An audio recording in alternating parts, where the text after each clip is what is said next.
Hello, everyone. Thank you for joining us this morning. Please give us a few minutes while we wait for others to join in, please.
Okay, we'll get started. Hello, everyone, and welcome to today's virtual tour of the Timken Museum. We're so excited to have you with us this morning, and just a few housekeeping things before we get started. Please keep yourselves muted throughout today's presentation. If you have any questions, please feel free to use the Zoom chat function by clicking the button at the bottom of your screen that says chat in order to type your question. We'd be happy to address any questions or comments at the end of today's tour. If you're joining us over from Facebook Live, welcome to you as well. You can also ask any questions you may have using the comment section on Facebook, and we'll be monitoring those comments and answering those questions at the end of the tour as well. Lastly, this tour is being recorded and streamed live and will be posted to our social media channels once the tour is over. If you would like to rewatch this tour or watch other tours put on by the Timken Museum previously, please check out our YouTube or our Facebook pages to find those. Without further ado, I'm so excited to introduce Jerry Veal, who will be presenting on the Timken Collection through a holiday lens, a lighthearted view of the masters with the holiday in mind. Thank you so much for being with us today, and I'll turn things over to you, Jerry. Thank you, Ilsa. Good morning, and welcome to a holiday edition of the First Thursday Tours. I'm Jerry Veal, also occasionally known as Santa's Helper. Today, I would like you to put on your red and green colored glasses, please, and join me as we take a lighthearted look at a few of the masters of the Timken Museum through a holiday filter. Please understand that I may take some license during this conversation, in the spirit of the season, of course. Now, as is only appropriate, we're going to begin with Mr. and Mrs. Claus. As you may have expected, Mr. and Mrs. Claus do not spend all of their days cooped up at the North Pole, nor do they have a typical human lifespan.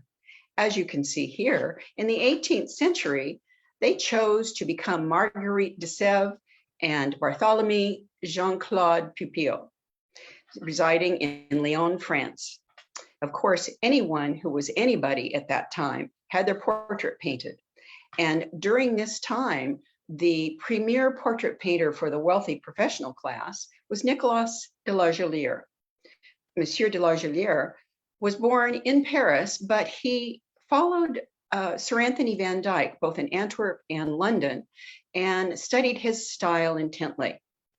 Although both English kings, Charles II and James II, offered La Gellière important posts in their court, he declined, not wanting to get involved in the upheaval of the religious revolutions going on at the time in England. And at 23, he went back to Paris, where he was born, to avoid those anti-Catholic purges that were happening in England during that period. He once, in fact, told a friend that he never wanted a court commission. The private clients, the wealthy business class, were much more easy to get along with, and they paid on time, which was very important to a working artist. In Paris, he was welcomed into the French Academy of Painters on the strength of his portraiture, and he soon became very well known for being the portrait painter to use. He lived a very long and productive life. He painted at least 12 to 1,500 different paintings that we know of today, so probably more in reality. And he lived over 90 years. The portraits that you see here are very emblematic of his clients and his style and the majority of his work. Now, in these paintings, we see two very satisfied, self-satisfied individuals. Marguerite is a young lady from a well-to-do family of long lineage in Lyon, and her family has held the main prestigious judicial appointments in the area for over 100 years, in essence, representing the king in the area, a lot of power. When Bartholomew married Marguerite, that was a very smart move. He was no dumb individual. He stepped into those shoes and became the reigning governmental power in the area, in the Lyon area. Now, here we've taken a little bit of a license and enlarged the upper portion of the paintings so you can see the detail a little bit better, I hope. Although not, of course, wearing their December 25th garb, you can see that Mr. and Mrs. Claus did appreciate the sumptuous robes of the time. Note Bartholomew's big wig. Now, in these days, the bigger the wig, the more important the man. So you can see he definitely was a very important man. You can tell by the smile on his face that he loves these satin robes, the black and red, and the starched lace collar and those beautiful linen cuffs. He's very happy to be in this clothing. Marguerite, on the other hand, definitely looks like a bit of a party girl. She is still young enough to love nice clothing, and she has brought her ermine and red color scheme to this particular century. She has also decided to take a little bit of license and have her stomacher, or this piece of cloth in front of her chest, representing an armor, piece of armor, perhaps styling herself as a goddess or whatever. It, however, is decorated with gold thread and beautiful pearls and those beautiful carnations, which were the big deal flower at the time. Now, that is not really metal, although it looks like it. It's probably a stuffed linen or a buckram of some sort, but you can see that it, even so, it reflects the ermine on the inside of her cloak. What a gorgeous outfit. I think, too, she definitely is a party girl, judging by the look on her face and the smile. And her arm is reaching over to this sheet of music. That music has been determined actually to be a drinking song. So I think they had a good time in these days. Now, when you are able to go into the museum in person, you may want to take a closer look at the La Jolière portraits, because you can even see the powder on their shoulders that has come from powdering their wigs. Now, of course, during the holiday season, Mr. and Mrs. Claus don't do all the work themselves. They have a lot of elves that are doing the work too. And here we see the lieutenant, perhaps, of those elves, here styled as portrait of a youth holding an arrow. Now, this is the elf's 16th century persona, painted by Giovanni Antonio Boltraffio. Boltraffio is probably the premier student of Leonardo da Vinci during the time, studying with him for about 10 years in Milan and Bologna before the turn of the century to 1500. You may not be aware of this, but it appears that elves probably changed their names indiscriminately because this particular portrait is not named. I'm thinking perhaps the elves are too busy at the North Pole. They can't sit there for months as Boltraffio paints their portrait. So perhaps they pop in and out and are interchangeable to enable the portrait to continue. Perhaps even they forgot to leave one of the toys back at the North Pole, since this youth is holding an arrow. But in reality, the individual that sat for this portrait, supposedly a close friend of Boltraffio, doesn't really look like this painting. Boltraffio has taken creative license and created an individual very much in the Leonardo da Vinci style, with that flowing golden hair, perhaps styling the individual as Apollo with the laurel circlet and the arrow. A really gorgeous painting.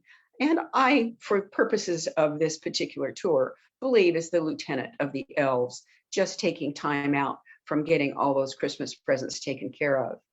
Of course, the holiday season is the time to gather with family and friends, to renew relationships and love, and to forgive and forget all the hardships of the prior year. I think that is more important today than perhaps at any other time in the past. Our next painting is truly the ultimate demonstration of a holiday spirit. This, of course, the Return of the Prodigal Son, done by Giovanni Francesco Barbieri, also known as Il Guercino, for his kind of squinty-eyed appearance. This painting, done toward the end of the 17th century, Guercino developed most of his style in Bologna and Venice.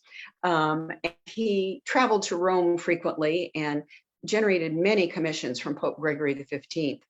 He became known as the specialist for using frescoes in decorations and developed the truly illusionist ceiling. Think about all those churches and galleries you've seen with angels and saints floating in the air with clouds. That truly makes the ceiling seem to disappear. And that is the style that Barbieri developed, that became so well known for decorations in buildings in the era. Now, many of us know this parable, the foolish son who talked his father into giving him his inheritance early and then went out and spent it on wine, women, and song, only to find himself sleeping with the pigs and perhaps even eating the slop. Reality is an ugly thing to learn, and he finally went back to his father's home and begging for a job, in tears and in rags, hoping to at least be a servant so that he could eat. In the true Christmas spirit, here we see his father, for my purposes, the true Christmas spirit, welcoming him with open arms, grasping his arm, enveloping him in his cloak, drawing him into his home for a celebration. All is truly forgiven. The servant holds the door open for their passing, essentially welcoming all of us to the celebration. Now, this is truly a Counter-Reformation picture and represents the Catholic Church welcoming all those individuals that were perhaps led astray by the Protestant Reformation. This is a very powerful picture, very emotional, strong colors, a beautiful representation of the period at the time.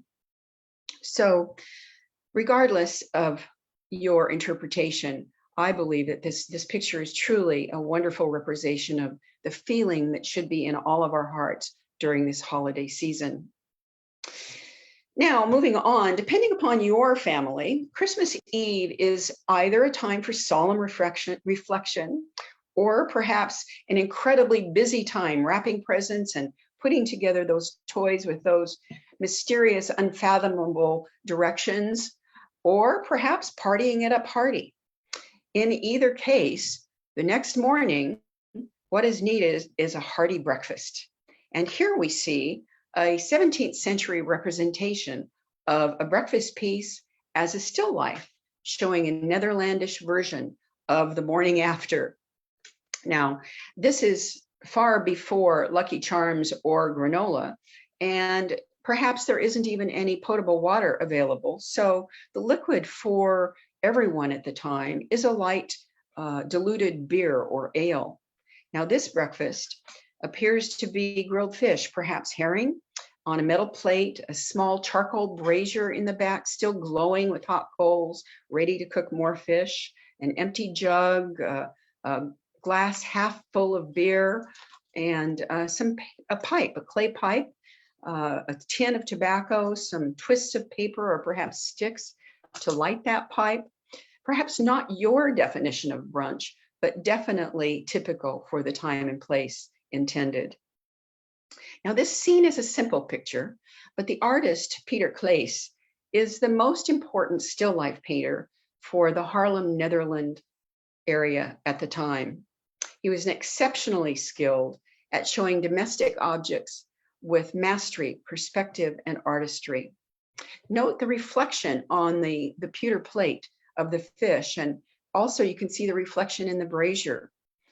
It's amazing, the shadows on the tabletop, how the plate is just barely slid off the table. Hopefully, when the person comes back, he won't bump it and dump it to the floor. The owner has seemingly just stepped away.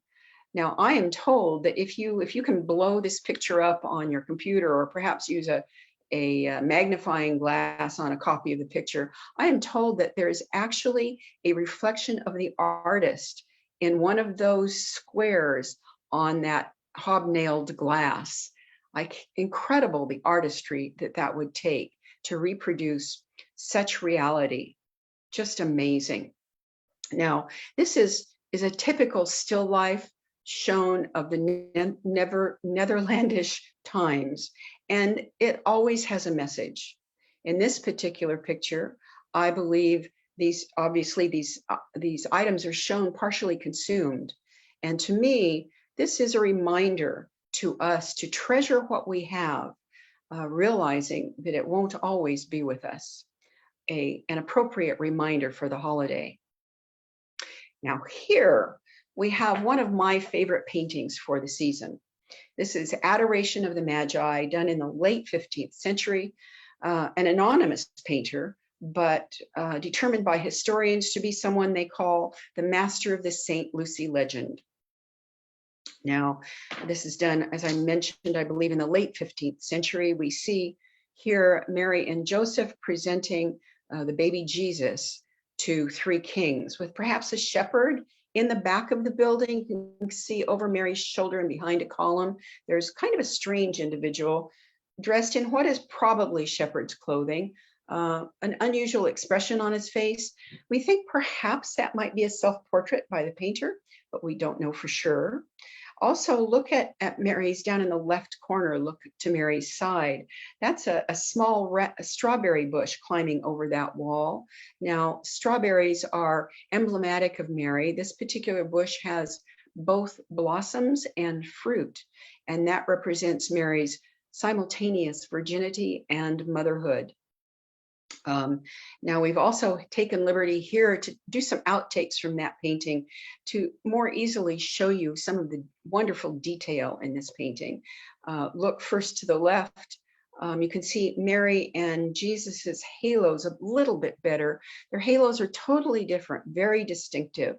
You can see that fabulous drape of fabric behind Mary and above her, creating a special space for Mary. That's another thing that you will see frequently in paintings of Mary, this drape of fabric creating an honorific location for her. Joseph at her side, the baby Jesus in her lap. Doesn't really look like we think many babies today. This is a very serious, almost adult-looking baby with a very serious expression, possibly aware of what his life is going to be. Now, the three wise men, this story has begun centuries ago, and always contained three gifts: gold, frankincense, and myrrh. Wasn't really three kings at first, but developed to three men initially.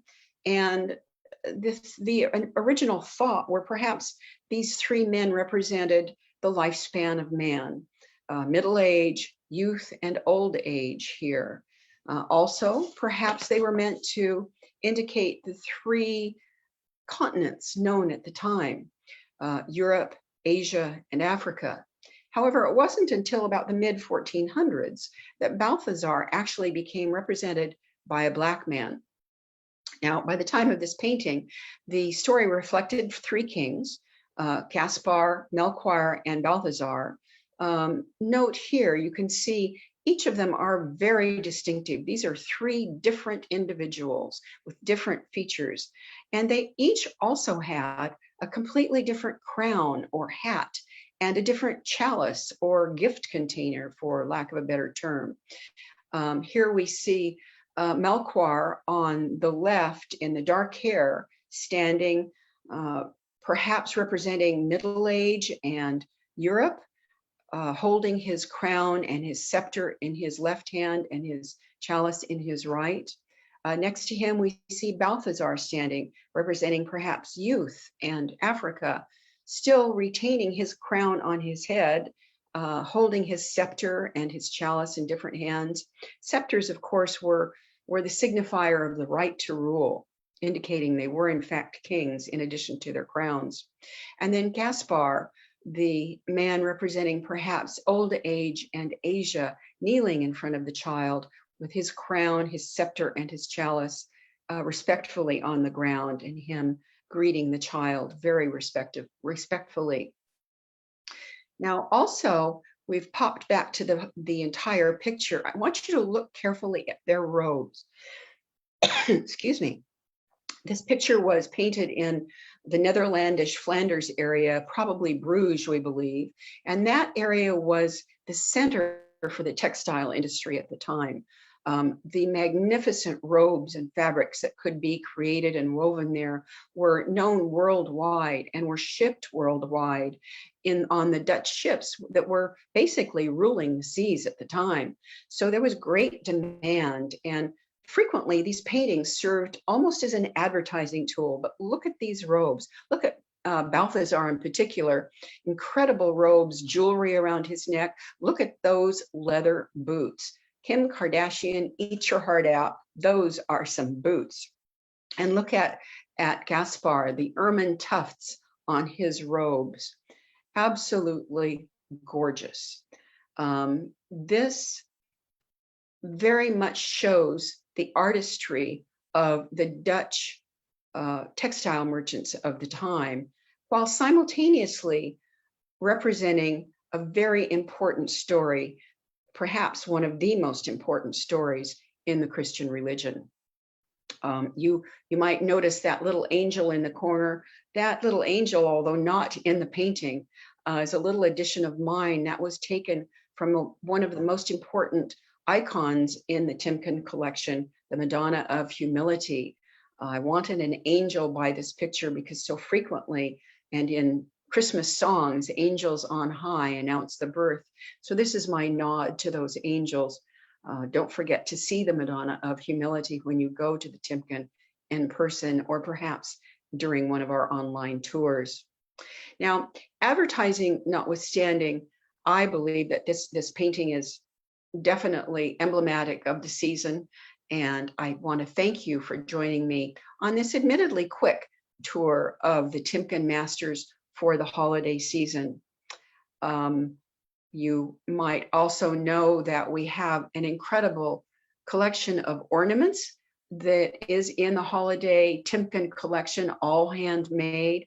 This is an example of one of the displays we've had at the wonderful Christmas season, and wanted to give you our happy holidays to you and your family. We at the Timken extend our deepest gratitude for your friendship and support during these extraordinary times. We look forward truly to seeing you in person in the coming year soon. And we thank you for watching our online tours. We hope they continue to inform and entertain you. I believe that those tours are going to continue throughout the tour, throughout the year, even though the Timken may be open.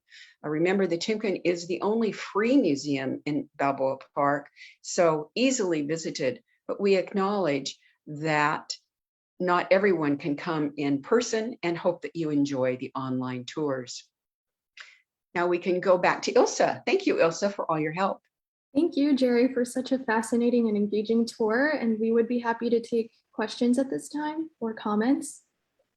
And it looks like there's something in the chat box. A couple people asked, Alexander answered, we will open in early 2022. And Giselle says Boltraffio was a premier student of Michelangelo or Da Vinci, she asks. According to my research, it was Leonardo da Vinci, but perhaps all I can do is do my research, and perhaps there is more research that says that he also studied with Michelangelo. Not sure about the timing there, but regardless, he is certainly a fabulous artist. And I believe somebody has their hand up if you would Dee. like to. I think that's Dee Dee. Oh, yes. Hi. Sorry, I couldn't get my name sorted quickly Hi, enough. Dee Dee. Hi, everybody. This is lovely. Thank you so much. It was so creative of you to do Thank this. you. And yeah, I just wanted to add the business of the three kings or wise men or Yes. sages from the East or whatever we want to call them, theologically has great meaning. Because, well, first of all, it gives the Persians the credit for studying the stars and all that good stuff. But in addition, and again, was it Luke or Matthew? Ugh, I can't remember which evangelist told this story, probably Matthew. But the point was that having gone to Herod and been directed to Bethlehem by his own scholars, that's Herod's scholars, the wise men followed the star again and found the babe in the manger as standing over the star being over them. But what does it mean? It means, in effect, that rejection of his own people starts from the get-go, although Herod was only like a third Jewish, but never mind about his background. And that foreign nations, the nations of the world promised Abraham to be a light to the Gentiles, is represented in the coming of the three kings. So it may seem extraneous, but it's quite important detail that the first to adore, worship, recognize the Christ child were foreigners again. And the other thing is that very, very craftily, because the words in Greek are very, very critical, they returned home by a different way. They went home by a different way. And so that is code in early Christianity for the way, which was the first nominative for Christians before Christians were called Christians, and they followed the way. So these wise men not only came from afar seeking the Lord of wisdom, if you will, but also went home having been warned not to return to Herod. So critically important story, loaded with details, lots of meaning, and adds to the intrigue and the interest of the nativity tales. Thank you, Dee Dee. That's really great to know. I appreciate your scholarly input there. I think you could do a whole tour just on this painting, which is admittedly one of my favorites. Yeah. I did want to add in to your research regarding Boltraffio and being a student of Leonardo. Very definitely, no question about that. And the thing is that we do know that Leonardo loved to dress in pink and purples and go around. He was definitely gay. And so the students and others that he attracted were of the same mind often. The Boltraffio was a very major student of his, although I don't think he rose to the level of the master personally. Just specifically that picture is very, very underpainted in terms of the clothing. But the face is fine. But what was I going to say? That this, as you said, he disguised the face of this particular individual and did a generic guy holding an arrow. But right. I think the research on prints show who that person was. They do give him a name. He was a poet, and Boltraffio clearly admired him very much. So just to say. Thanks, Dee Dee. Yeah, not at all. I love this stuff. Thank you. Well, happy holidays to everyone. I hope you all have a wonderful holiday season. Thank you very much. Thank you so much, Jerry, again for this tour. And before everybody goes, I would like to remind you that this tour and other tours put on previously through the museum are recorded and will be on our social media channels, Facebook and YouTube page. And if you'd like to find further information on any future tours put on by the museum, please check out our website events calendar for those details. Thank you again for joining us, everybody, and have a wonderful rest of the day and holiday season. Thanks, Ilse. Happy holidays.